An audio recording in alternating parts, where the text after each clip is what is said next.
ኢኮኖሚው አለ። ባንኮች የተከፈለ ካፒታላቸውን ወደ 5 ቢሊዮን ብር እንዲያሳድጉ በብሔራዊ ባንክ የተቀመጠላቸው ቀነ ገደብ የሚያበቃበት ጊዜ እየተቃረበ ሲሄድ ዘምዘም ባንክ ለኢትዮጵያ ዲያስፖራ አክሲዮኖች እየሸጠ ይገኛል። ቀነ ገደቡ በተለይ በማዕከላዊ ባንክ ትናንሽ ተብለው የተደለደሉትን የሚመለከት ነው።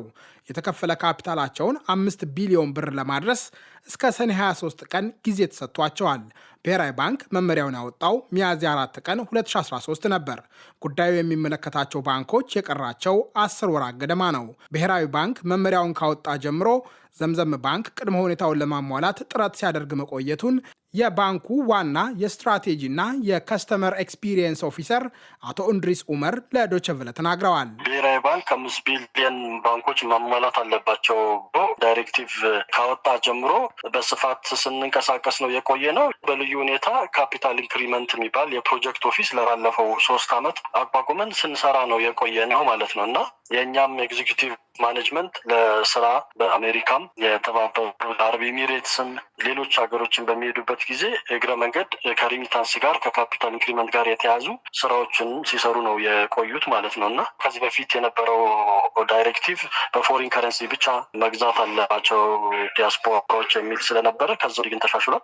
ስለዚህ በዛ ረገድ ካፒታሉን 5 ቢሊዮን እስከሚሞላ ድረስ የምንቀጥል ነው የሚሆነው። ከ100 በላይ ቅርንጫፎች ያሉት የዘምዘም ባንክ ጠቅላላ ሀብት 16.6 ቢሊዮን ብር መድረሱን አቶ እንድሪስ ለዶይቼ ቬለ ተናግረዋል። ባንኩ ከደንበኞቹ የሰበሰበው ተቀማጭ 11.6 ቢሊዮን ብር የደረሰ ሲሆን ባለፈው ዓመት 1.3 ቢሊዮን ብር አትርፏል። የዘምዘም ባንክ ካፒታል እስከ ነሐሴ 25 ቀን 2017 ድረስ ብቻ 3 ቢሊዮን ብር ቢደርስም በብሔራዊ ባንክ በተወሰነው መሰረት የተከፈለ ካፒታሉን ለማሳደግ ተጨማሪ 2 ቢሊዮን ብር ገደማ ማሰባሰብ አለበት። ባንኩ የተከፈለ ካፒታሉን 5 ቢሊዮን ብር ለማድረስ በኢትዮጵያ ዲያስፖራ ላይ ተስፋ እንዳደረገ የዘምዘም ባንክ የማርኬቲንግ ክፍል ኃላፊ አቶ መሐመድ አህመድ ይናገራሉ። ዲያስፖራው በሀገሩ ኢንቨስት ማድረግ እንዲችልና ለሀገሩ የባንኪንግ ኢንዱስትሪ እድገት ላይ የበኩሉን አስተዋጽኦ ያደርግ። ከዛ በተረፈ ደግሞ በሀገራችን የኢንተረስት ፍሪ ባንኪንግ ኢንዱስትሪ በጣም ኢንፋንት ከመሆኑ አንጻር እሱን ለማገዝ የሚፈልጉ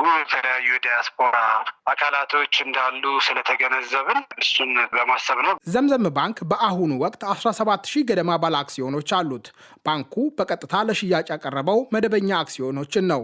አቶ መሐመድ የዘምዘም ባንክ ነባር አክሲዮኖች ለሽያጭ የቀረቡት መሰል ስራዎች የመቆጣጠር ስልጣን ከተሰጠው የኢትዮጵያ ካፒታል ገበያ ባለስልጣን በተሰጠ ፈቃድ መሰረት እንደሆነ ተናግረዋል። እነዚህ ኢሹ ያደረግናቸው ሼሮች ወይም አክሲዮኖች ካፒታል ማርኬቱ ዳይሬክቲቭን ከማውጣቱ በፊት ቀደም ብሎ ኢሹ የተደረጉ አክሲዮኖች ስለሆኑ የኢትዮጵያ ካፒታል ገበያ ባለስልጣንም አሳውቀን ፍቃድ ተሰጥቶን ማስታወቂያም እንድናስነግር በሬዲዮም በቴሌቪዥን በደብዳቤ ጠይቀን በደብዳቤ መልስ ሰጥተው የኢትዮጵያ ካፒታል ገበያ ባለስልጣን ፍቃድ የሰጣቸውን ሼሮች ነው ማለት ነው ለገበያ ያወጣ ነው። ከህዳር 2018 በኋላ ደግሞ በካፒታል ገበያ በኩል ብቻ ይሆናል የሚል ሌላ ዳይሬክቲቭ መጥቷል። ስለዚህ ከዛ በኋላ ደግሞ አስመዝግበን ሼሮችን ኢሹ አድርገን አክሲዮኖችን መሸጥ የምንጀምረው ማለት ነው። ስለዚህ ፎር ዲስ ኬዝ ዘምዘም ባንክ እነዚህ ነባር ሼሮቹ ከህዳር 2017 በፊት ጀነራል አሴምብሊ ሚኒመም ካፒታል ሪኳየርመንታችንን 5 ቢሊዮን የኢትዮጵያ ብር ለማድረስ ኢሹ አድርገናቸው ከነበሩት ሼሮች ናቸው ማለት ነው እንጂ ከዛ በኋላ ሌላ አዳዲስ አክሲዮኖችን ለሽያጭ ያቀረብናቸው አይደሉም። ዘምዘም ባንክ ወደ ስራ የሚያስገባውን ፈቃድ የተረከበው ጥቅምት 2 ቀን 2013 ይናገር ደሴ የብሔራዊ ባንክ ገዢ ሳሉ ነው። የኢትዮጵያ መንግስት ለረዥም ዓመታት የተከተለውን ግትር አቋም ቀይሮ የሸሪዓ መርህን መሰረት ባደረገ መልኩ ከወለድ ነፃ የባንክ አገልግሎት የሚያቀርቡ ተቋማት ወደ ገበያው እንዲገቡ ከፈቀደ በኋላ የባንኮቹ ቁጥር 4 ደርሷል። አቶ እንድሪስ ከ4 ዓመታት በፊት በዘምዘም ባንክ ፈርቀዳጅነት የተጀመረው የወለድ ነፃ ባንክ ስራ ተሞክሮ ስኬታማ ሆኗል የሚል እምነት አላቸው። ኢንተረስት ፍሪ ባንኪንግ ሰርቪስ በእኛ ሀገር ኮንቴክስት መተግበር የሚችል የሚያዋጣ ቢዝነስ መሆኑን፣ ትርፋማ መሆኑን፣ ማርኬትም ላይ ደግሞ ተወዳዳሪ መሆን እንደሚችል እንደዚሁም መሬት ላይ እጅግ ከፍተኛ የሆነ የከስተመር ዲማንድ እንዳለ ፕራክቲካሊ ቴስት የተደረገበትና የታየበት ደረጃ ላይ መጥቷል። ይሄ ምንም ካልነበረበት ደረጃ ተነስቶ በእነዚህ አጭር ዓመታት ውስጥ እዚህ ደረጃ መድረስ በጣም ብዙ ተደክሞበታል። ግን ውጤቱም ቀላል ነው ብለን የምናስበው አይደለም። የኢትዮጵያ ባንኮች አጠቃላይ ተቀማጭ 3.5 ትሪሊዮን ብር ሲደርስ የወለድ ነፃ ባንኮች በአንጻሩ እስከ ነሐሴ 2017 ባለው ጊዜ ወደ 392 ቢሊዮን ብር ከፍ ብሏል። ኢንዱስትሪው 27 ሚሊዮን ደንበኞች አሉት። በኢንዱስትሪው 4 ሙሉ በሙሉ ከወለድ ነፃ ባንኮች አገልግሎት እየሰጡ ሲሆን 8 የማይክሮፋይናንስ ተቋማት በተመሳሳይ የሥራ ዘርፍ ላይ ይገኛሉ። ከዚህ በተጨማሪ ወደ 22 የሚሆኑ ንግድ ባንኮች ለወለድ ነፃ ባንክ ብቻ በተመደቡ ቅርንጫፎችና መስኮቶች አገልግሎት እያቀረቡ ነው። ለወለድ ነፃ ባንክ የተከፈቱ ቅርንጫፎች እስከ ሰኔ መጨረሻ 933፣ በመስኮት ደረጃ ደግሞ ወደ 10,000 የሚጠጉ መኖራቸውን እንደ አዎንታዊ ውጤት የሚጠቅሱት አቶ እንድሪስ ከሚጠበቀውና መድረስ ከሚገባው አኳያ ግን በጣም ብዙ መሰራት ያለባቸው ነገሮች አሉ የሚል እምነት አላቸው። ኢንትረስት ቤዝ ያደረገው ኮንቬንሽናል ሲስተሙ ለረጅም ዓመት የቆየ ከመሆኑ አኳያ ወደዚህኛው ሲመጣ ራሱን የቻለ የራሱ የሆነ ኢኮሲስተም ቢውልድ መደረግ አለበት። ያ በራሱ ጊዜ የሚወስድ ነገር ነው። ዲፖዚት ማሰባሰብ ብቻም ሳይሆን ደግሞ ፋይናንሲንጉንም ተጠቃሚ መሆን ይኖርበታል። ይሄ ማህበረሰብ ለምሳሌ ዘምዘም እስከሚመጣ ድረስ 2021 ድረስ 27% ነበር ፋይናንሲንግ ቱ ዲፖዚት ሬሾ። ከዛ በኋላ ግን እየተሻሻለ መጥቶ 2024 ላይ ወደ 45% መጥቷል ማለት ነው። አጠቃላይ የአይኤፍቢ ዲፖዚት 45% ፋይናንስ ተደርጓል። ይሄም በጣም ዝቅተኛ ነው። ምክንያቱም አጠቃላይ የባንክ ሴክተሩን ካየኸው ፋይናንስ ቱ ዲፖዚት ሬሾ ምጣኔው 78% 80% የደረሰ ነው። ይሄ በአንድ ጀንበር የሚመጣ አይደለም። በጣም መሻሻል የሚኖርባቸው ኢኮሲስተም ቻሌንጆች አሉ። እነዛን ከዚህ በኋላ በሚኖረው ምዕራፍ ደግሞ ብሔራዊ ባንክ አቴንቲቭሊ መንግስትም ትልቅ ትኩረት ሰጥቶት ፋይናንሻል ኢንክሉዥን ለማሳደግ እየሰራበት ሲመጣ ትልቅ ለውጦች ይታያሉ ብዬ አስባለሁ። ከወለድ ነፃ የባንክ ስራ የሰለጠነ የሰው ኃይል እጥረትን ጨምሮ ተቋማዊ ተግዳሮቶች አሉበት። አሁን በዘርፉ እያገለገሉ የሚገኙት በአብዛኛው በግልና በውጭ ሀገራት የተማሩና የሰለጠኑ ባለሙያዎች ናቸው። አቶ እንድሪስ የወለድ ነፃ ባንክ ኢንዱስትሪን ለመደገፍ በትምህርት ሚኒስቴር በኩል ስርዓተ ትምህርት ተቀርጾ ባለሙያዎችን ማሰልጠን እንደሚያስፈልግ ያምናሉ።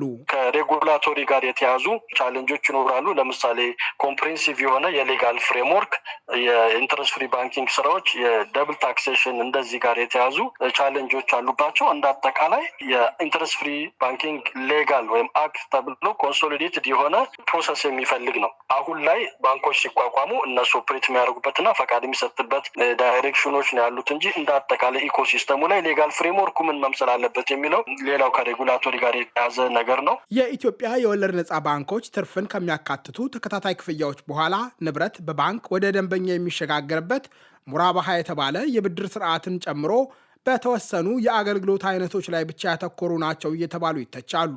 ባንኮቹ የሚሰጧቸው አገልግሎቶች ውስንነት እንዳሉባቸው የሚያምኑት አቶ እንድሪስ አዳዲስ አገልግሎቶች ማዘጋጀት እንደሚያስፈልግ ተናግረዋል። ይህ በተራው የተማረ የሰው ኃይልና የሕግ ማዕቀፍ ይፈልጋል። ባንኮቹ ተደራሽነታቸውን ለማስፋፋትና ቅርንጫፎች ለመክፈት የሚያስፈልጋቸው ገንዘብም ሌላው ፈተና ነው። የዋጋ ግሽበትን ለመቆጣጠር ባለፉት ዓመታት በባንኮች የብድር አቅርቦት ላይ ተጥሎ በቆየው ገደብ ምክንያት ብዙ ባንኮች ቅርንጫፍ ከመክፈት ለመቆጠብ ተገደዋል።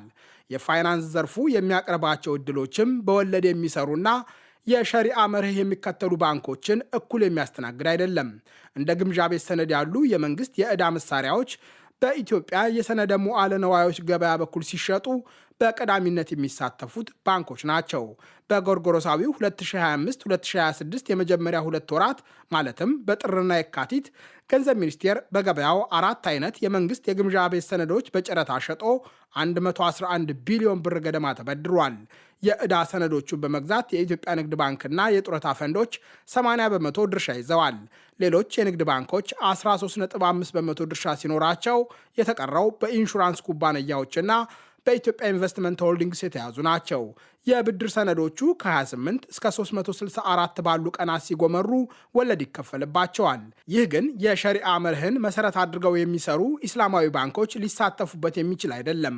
አቶ እንድሪስ በወለድ ላይ የተመሰረተ ስለሆነ እዚያ ላይ መሳተፍ አንችልም ሲሉ ለዶይቼ ቬለ ተናግረዋል። የኢንተርባንክ መኒ ማርኬት ለምሳሌ የኢስላሚክ ፊቸር የለውም፣ ኢንተረስት ቤዝድ ነው።